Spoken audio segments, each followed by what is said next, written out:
Okay, well, I've removed the driver's seat, as you can see, and I'm giving the floors a good scrape. I'm scraping off all the years of dirt that's built up there, and I've got just some general spray. The spray is mainly for when you sweep the dust out. If you sweep and spray, like if you spray up and then sweep, the spray obviously holds the dust down, because I've still got all my bedding set up in the bunk area, and I don't want to get all dust wafting up onto my bed set, so I have to be careful as possible. Hang on. Big wheeler just leaving for a run on the road. So I'm scraping up all the flooring, the cab, and I've bought like a big roll of rubber mats. It's like an all-purpose general mat, but I figured, I just seen it in the shop and I thought, well, that could be, I could use that, cut it up to shape and lay it down on the floor, and it should sort of deaden any sort of rattling, and it'll be easier to wipe mud off and, you know, wipe it clean than what that awful carpet was. The carpet was, I mean, it's the same carpet as what the sort of sleeper, I guess you could call this the sleeper bulkhead, and the bed, like the sleeper box, actually comes down to there. That's how deep the sleeper is. But this carpet that they've lined it with was the same that was on the floor, and it just absolutely, all the dirt clings to the fibres of this carpet. So you can't, I mean, I haven't got a vacuum, and really you want it to be like a leatherette like that, so you can sort of wipe it clean. So I've ripped all this carpet out. There was some sponge underneath which was totally knackered, so I've took that out. So I'm going right back down to base, and then, like I say, I've got this roll of rubber matting that I'm going to use to line it, and it's dense enough to sort of keep all noise down and stop things rattling. And then I've got another roll of foam which I can make a sort of a mat that you can take in and out easy, and I'll cut that out, like, you know, to like the shape of around the gear stick plate, and around the brake and accelerator pedal, and the steering wheel shaft, spline, whatever it's called. So let's crack on. Well, just from an initial sweep and a bit of a scrape, look at the amount of crap that I've pulled out. All this was underneath the carpet and foam sponge. So that just shows what carpet does for the floors of your vehicle. So bye bye.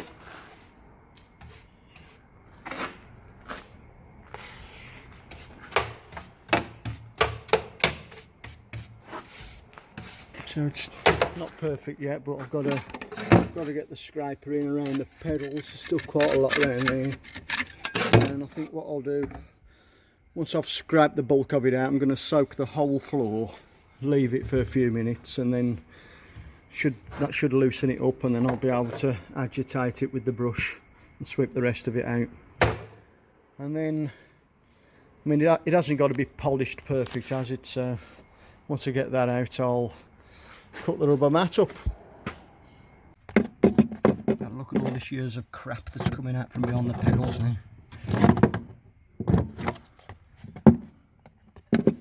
Fuck's sake. All that. It's awkward to get in there.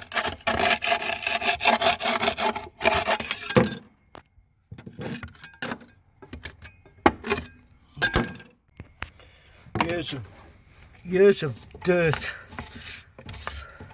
has just built up all in the nooks and crannies around the pedals. And I mean, once I lay the new flooring down, you're not going to see the floor anyway, but just knowing that it's all there is really going to piss me off. So I've got I've got to clean it out as much as I can. And besides, if the floor isn't smooth, the mat isn't going to sit properly. So, bit of a painstaking, messy job, but if I know it's done right, I'll be happy.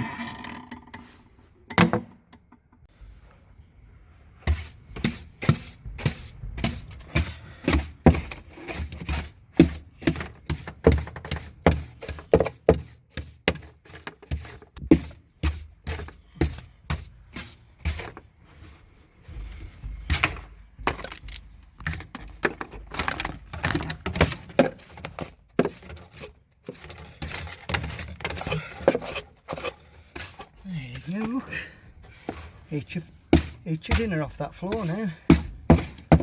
Eat your roast beef dinner.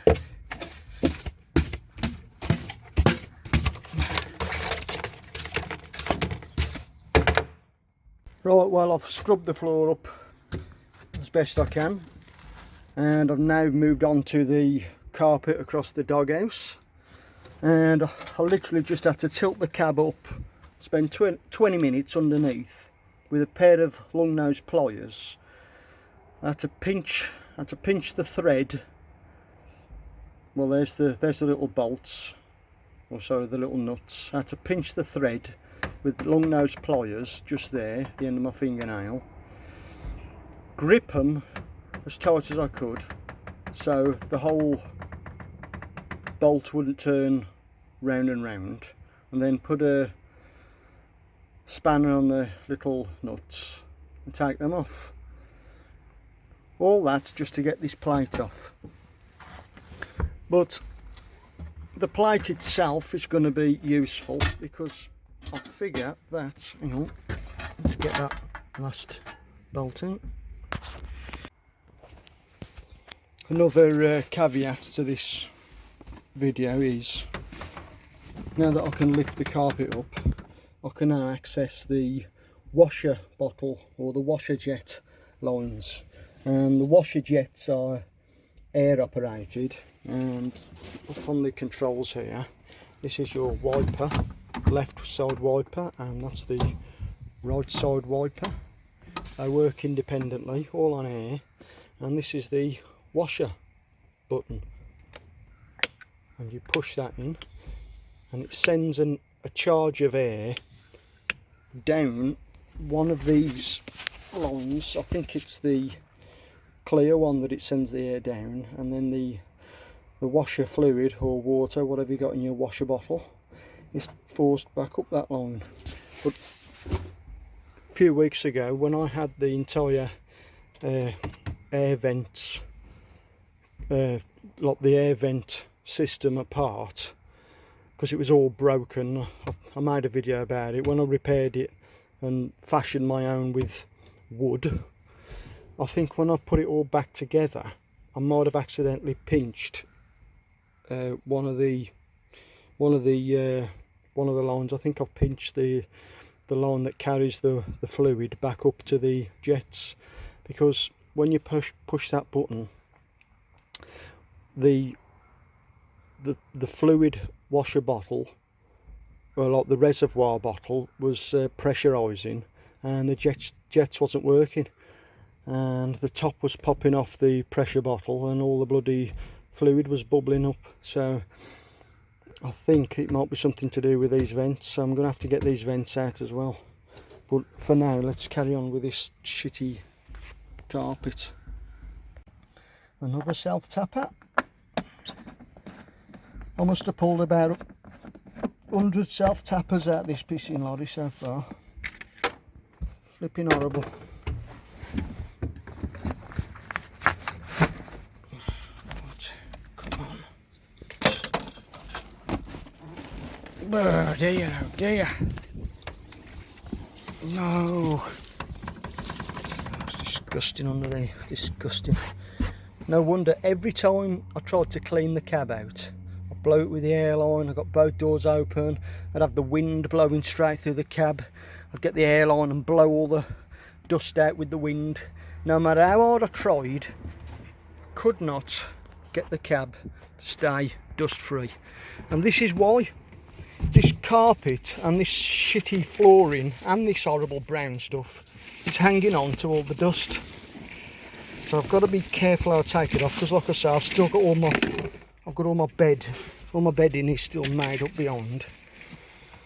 So I don't want to get any dust on there.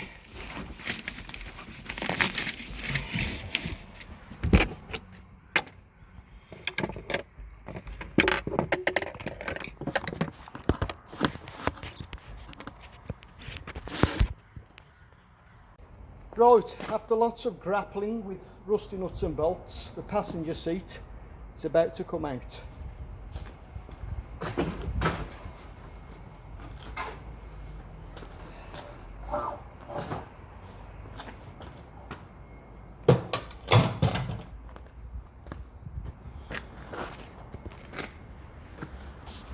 And there it is.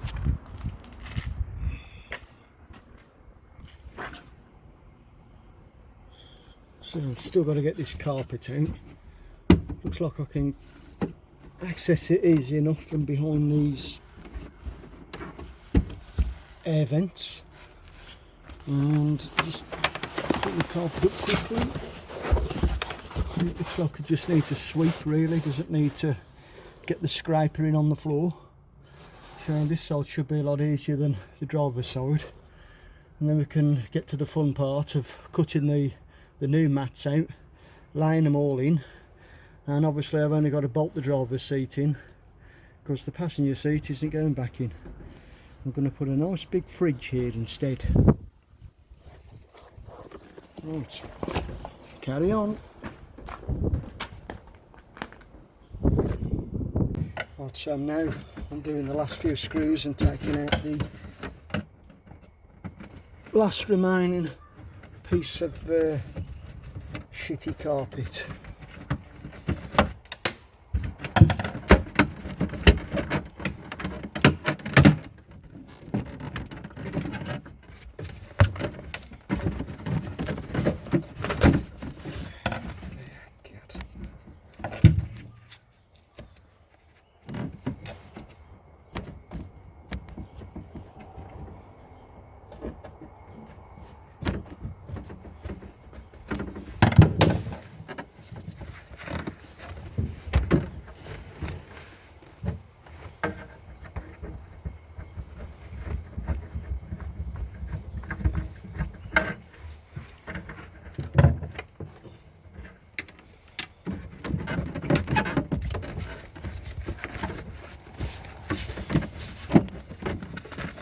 Which is easier said than done.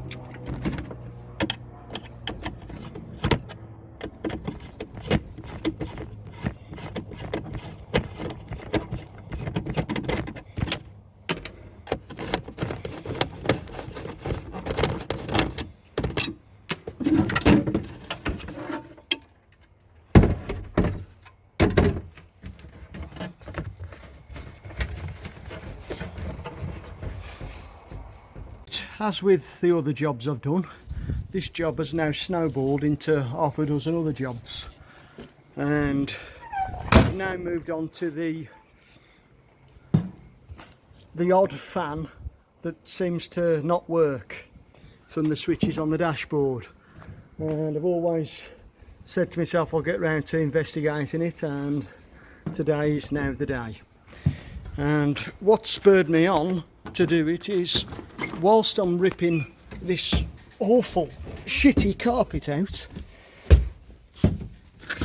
started to pull this carpet out across the sleeper bulkhead, and I've discovered these little slots, and I thought, that's odd, why would those slots be there? So I started moving on to this, trying to get this plastic cowling out, and I had to move into the side locker, and I noticed that the fan that's mounted inside the side locker looked like it was sucking air from above, but then I thought, no, it can't be sucking air, it's obviously blowing the air up there. And then I realised that those slots that I discovered under that carpet were obviously air vents, and I realise now that this air duct takes air from the fans, sucks it along there and blows it up out those vents, obviously keeping the sleeper air conditioned whilst you're sleeping in it, obviously with the engine running, of course. So now I've got to figure out how, well, what switches make that work. And there's a switch box above the sleeper, above the driver's sleeper. It's got air conditioning, it's got heating and air conditioning on, but none of the switches work, so I'm gonna work my way. Right, so I've got the box off and I've been playing around with it for 20 odd minutes, and I think I've worked out that this electrical unit, which is a dial, I don't know what the correct term is, but you basically turn it, the more you turn it up, the more heat or air conditioning you get. And then this is a high, medium and low, but this dial is the actual on off, so that's off, on, and then obviously that's the temperature setting. But if I get my voltage probe in there, and this is with the ignition off, and I've worked out what the black line, that's the electrical, that's the main positive. So I'll touch on the terminal, see we've got an open circuit.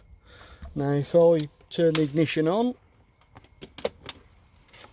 so there's no current, there's no live current coming to this terminal, touch that terminal, and now we've got power.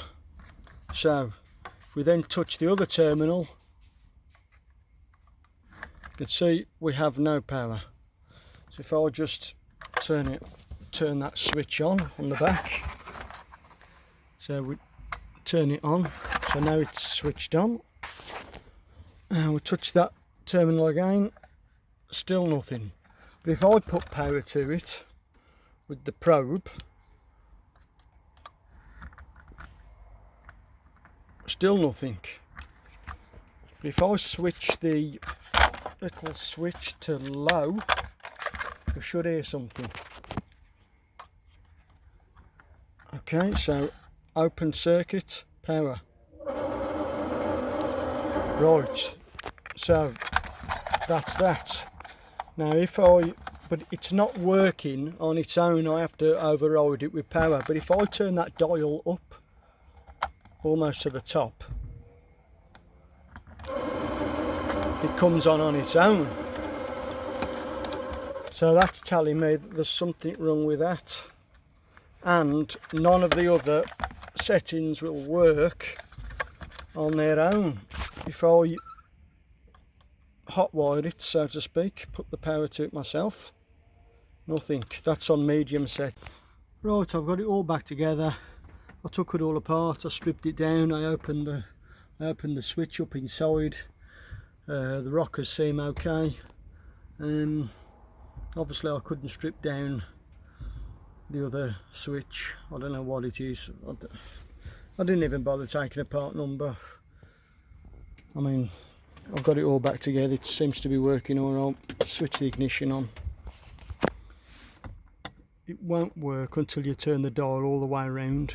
But then I figured out that I definitely need a new switch. It won't work on the low. I'll accidentally put the switch the wrong way around. Really, that's a low setting. Oh, yeah, the fan seems to have fixed itself. It's not making a stupid noise. Oh, that's good. Oh, it's back again. So it's blowing air from there. If I switch it to medium, that's definitely medium. But obviously high, which is currently low because I've fitted the switch in the wrong way around, doesn't work. So, and then to switch the whole lot off completely, you have to turn the dial down. So we're getting there slowly, and it sounds like the fan wants to work, so I'll have to strip the fan out a bit and see if I can clean it up. Right, I've got all the screws out from this bulkhead, and the screws was holding this lip, and the carpet was pinched over the lip, and then obviously the screws were screwed it back down and it was holding the carpet in place. So I'm just gently pulling it all out because I don't want all dust to flick up over the bed. And then I've got a sort of, oh, so you can see it all there. See now there's vents there, and there's vents at the end, but there's none in the middle. That's interesting. Right, let's continue.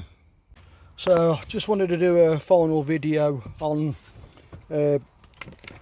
ripping all the carpet out the cab and refitting it out. It's been a couple of weeks since I started all this job, and it was a messy job. I ripped everything out. I ripped all the flooring out, as you can see, and I relined the floor on the driver's side with this sort of black, it's about an eighth inch thick rubber mat, and it's not specifically for lining the floors of your vehicle, but I just seen it cheap in like a sort of discount store, and I thought, well, that'll do. Obviously there was carpet on there. Ripped all that carpet off, and I've got to sort of wire brush these plates down, spray them black, and then for the, to be honest, I should have cleaned all this, because once I wipe it down and clean it up, it comes up lovely and black, but it doesn't take 5 minutes to get grit and dust on there. But I just wanted to show you what I was doing for the main doghouse, and I found this sort of flooring with this sort of checker plate grip on, but it's only like probably 3/16 thick, and I fitted it down, and it hasn't got very good sound deadening qualities, and there's not a lot of sponge to it, but it does give very good grip. It stops stuff sliding straight off. And I was just going to stick with this until such time as I was going to buy some of those Kill Mat sound deadening pads, and I was going to lift this up, stick them down, and then put this back down on top. But I was back in another discount store, and I come across this foam, this sort of spongy memory foam, and it's actually, I've just fitted it over, and I haven't even got to cut it down. It's the exact size in all dimensions, left to right, and right the way down from the floor, right the way over, and drops down the other side. And funny thing is, this is the pamphlet that comes with it: Ignite Fitness Mat Exercise Guide. So I'm going to put this down, obviously underneath this, so put the screws back down. Oh yeah, another thing I did was I had to do a complete bracket, because every time you went over the bump, the whole console would bounce up and down. So I made a bracket, bolted it behind. There's a bolt there and a bolt there, and then I was going to put 2 screws in, but then I thought, well, you know, just 1 screw will do, and then obviously there's the screw that side. So this is now solid. I've took them screws out because I've got to put this down, But yeah, once I fit this down, it should be nice and spongy, and I should be able to do some sit-ups on the doghouse. So that's that.